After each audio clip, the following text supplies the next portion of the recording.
Dopo Pordenone e Udine, anche a Nimis si è celebrato il primo matrimonio in lingua friulana. Nel paese del Ramandolo, il primo a scegliere l'uso della Marilenghe per suggellare le nozze non poteva che essere DJ Tubetto, ovvero il rapper che ha fatto del friulano uno strumento di strofe e rime da affiancare alle sue basi musicali. Il matrimonio fra Mauro Tubetti, questo il suo vero nome all'anagrafe, e la colombiana Ibargüen Milena Machado, si è tenuto sabato scorso nella sala consiliare del comune, celebrato dall'assessore Serena Vizzutti, che ha prima letto gli articoli in italiano e ha poi tradotto gli stessi in lingua friulana. La lingua friulana, ci ha spiegato il cantante, è un diritto conquistato da utilizzare in tutti gli aspetti della vita, così come nelle istituzioni pubbliche. Un matrimonio, ha sottolineato l'assessore Vizzutti, non solo al passo con i tempi, ma anche un atto storico importante per la comunità. E ora vediamo proprio un estratto del matrimonio, ovvero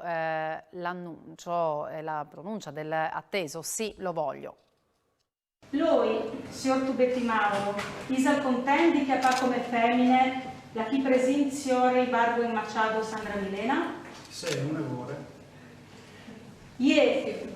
Signore Ibargüen Machado Sandra Milena, Ise contente di che fa come il chi present Tubetti Mauro? Sì.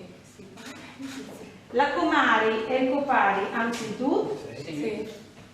Scotadis questi affermativis, io, Serena Vizzutti, ufficiale da Star Civil, in non de legge, o vi declari, omne femmine.